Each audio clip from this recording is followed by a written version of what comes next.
Rewmi 24 TV. nuyu nañ leen bu baax jaajëfal leen ci ànd bi ngeen ànd ak seen site internet bi di Rewmi 24 TV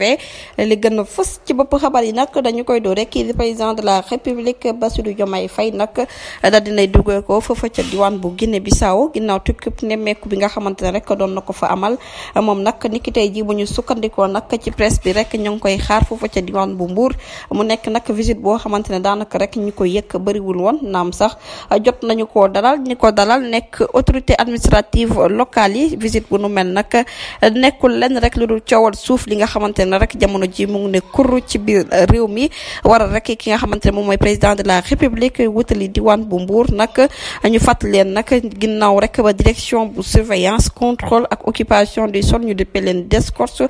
tojate rumbax li nga xamante ne rek moom mooy yenn ci kër yi nga xamante ne tabaxoon nañ leen nag ca côté forêt classée ba ñu gis na rek mbir mu nu mel daal jaarul yoon nag ginnaaw mbir mu nu mel ki fi nekkoon président de la république moom ci jëmi boppam rek jotoon na dem pour saaf wante askan wa dëkkee ca diwaan bu Mbour ginnaaw rek bi ñu gisee ne rek ci forêt classée boobu nag la ñu daal di tabaxewoon ay kër situation bu nu mel nag waraloon rek mu daal di fay dem doon fa ut ab solution ñeel li nga xamante ne rek moom mooy boobule coow waaye nag ki nga xamante ne rek moom mooy président de la république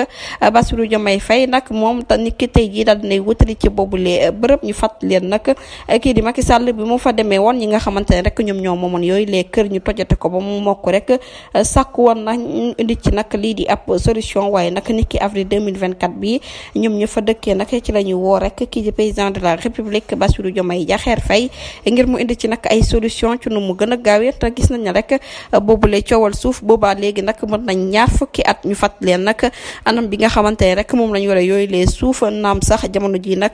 nemmeeku nañ ci ay coow lu bëree bëri ñeel li nga xamante ne rek moom mooy ca diwaan bu Mbour ba tey rek fekkee nañ dogal bi nga xamante ne kii di président de la république jëloon na ko ngir ñu dakkal lépp loo xamante ne rek tabax la jëmale ko nag ci littoral yi maanaam daal ci pegg géeju Ndakaaru yi ak yeneen action bu nu mel nag jamono ji kii di président de la république day wane na rek moom ci jëmmi boppam rek mu ngi attaqué bu baax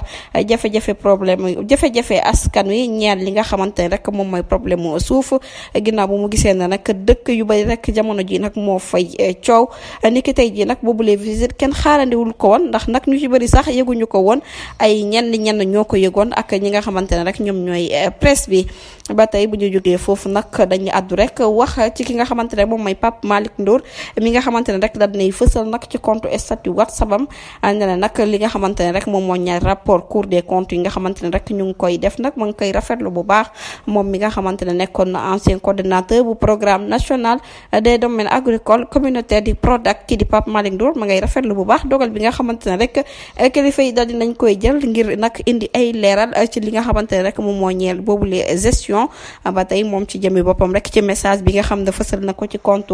statut WhatsApp am moom nag la mu daal di xam ne ma ngay rafetlu bu baax nag boobulee dogal waaye nag ma ngay xaar rek ba kenn joxoñ ko baaraamu tuuma ne na dafa luubal wala rek dafa sàcc wala mu lekk benn dërëm bu jógee ko nag ci boobulee bopp moo mel moom nag la mu daal di xamle moo di nag mu ngi toog rek di xaar bañ ubbi ab enquête judiciaire nag bi wane ne moom mi da caa laalee ca yëf ya mu daal di cay yokkal nag nee na daal mu ngi toog tamit rek ba kenn xaar ko nag